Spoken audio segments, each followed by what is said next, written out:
This is Tin Caps Baseball on 1380 The Fan and 100.9 FM. Welcome back, everybody, once again to Tin Caps on Deck. I'm Mike Moss, and today we continue talking with some members of the staff that try to make your visit to Parkview Field as enjoyable as possible. And today we're going to spend a few minutes with Chris Darby, former TV cameraman. But correct me if I'm wrong, Chris, digital content manager? Is that the correct title for what you do here with the Tin Caps? You know, it's real tough to lock in a real title. On the business card, it says digital marketing manager, but we are head of content, so that works. Social media manager is kind of the common vernacular, if you will, but ticket analytics applies in this role as well. And then, you know, as we host our fans here at the games, a lot of different responsibilities when it comes to the game. So yes, we have job titles around the office, but it covers a lot of different things. I know you and I talked last season, but for some of the listeners who did not hear that conversation, can you back up just a touch and tell us how things evolved, how you came to be involved with the Tin Caps in the first place? Yeah, I've been here since 2009. Game number one, I was here on opening day, worked on the video crew. I went to school, went to Ball State University to do news reporting, video production things down there, and this was a summer gig. And then have continued on. I graduated out of college, worked for both 21 Alive and Wayne here in Fort Wayne in different roles, and an opportunity arose in 2022 to come on board full-time and handle some of the digital marketing efforts here with the Tin Caps, and I was ready to go, ready to jump in. It's a loaded question, but in terms of digital marketing, what class did you have to take at Ball State to prepare you for that particular field? You know, I went for more the news reporting, so the background and connection was a lot of the multimedia. We did a lot of the graphic design and video work and that kind of thing that you see, the creative side of things. But there's a lot as far as reaching people and how we communicate with people. So like one of my examples I use here in digital marketing is email news marketing.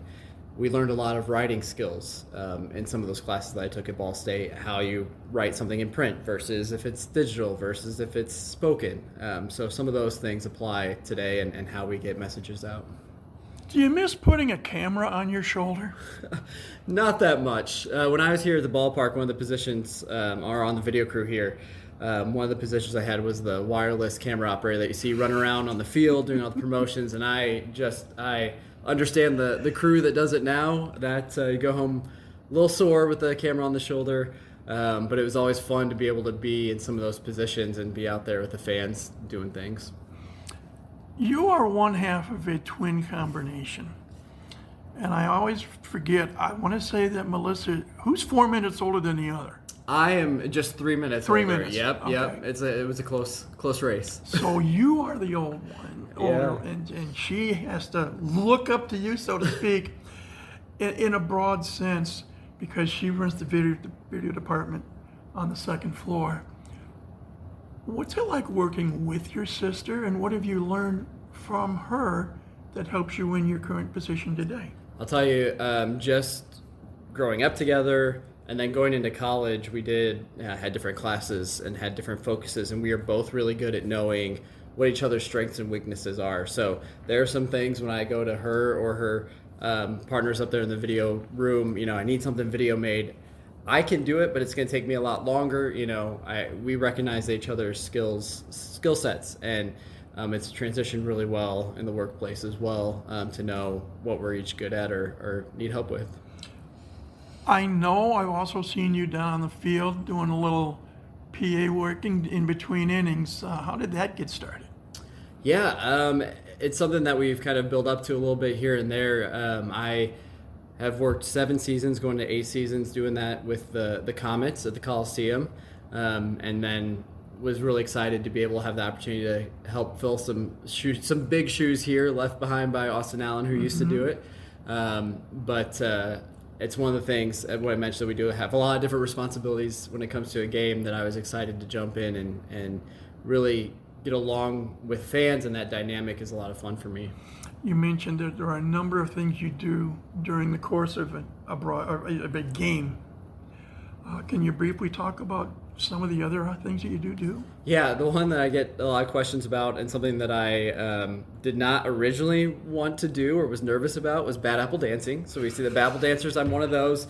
I tell you what, I have a blast doing it now. It just took a couple of games before I was like, I think I like this. I think this is fun. So that's one thing. You'll help out with promotion. So you might see me holding a finish line for a race that happens on the field. Relish one day. I don't know.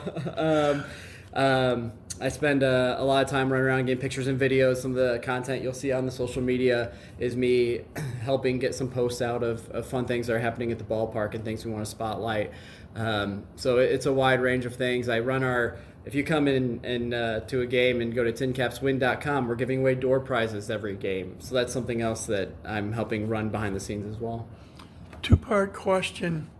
One, what is the most enjoyable part of your job here? And two, what's the biggest challenge that you have?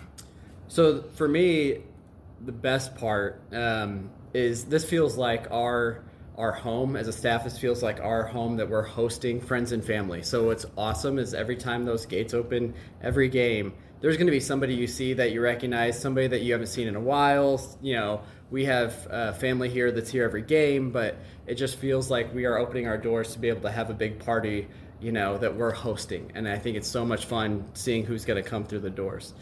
The challenge is, I think if you ask most people on the staff, a big part of what we rely on is the weather. So as someone who's trying to sell tickets and get butts in seats, as we say, that's a big part of my job. And, you know, the wild card is always the weather. So we always try to do what we can to get people here and get tickets sold before the forecast comes up. You never know. It could be a storm that pops up in the middle of a game. It could happen earlier in the day, and then the night is beautiful and we still have a game. So that's always a challenge, and kind of staying positive when forecasts don't look that good is always a challenge. Well, I mentioned last year, I'll say it again today. Thanks for giving us a little bit of time and letting our listeners know a little bit about what you do. And continued success. Is your nickname Octopus with all the different arms because of other different things you have to do? I suppose it could be. It could be. It would apply well. That's Chris Darby. I'm Mike Moss. We'll take a break, come back with more in a moment on the Tin Caps Radio Network. Podcasts by Federated Media.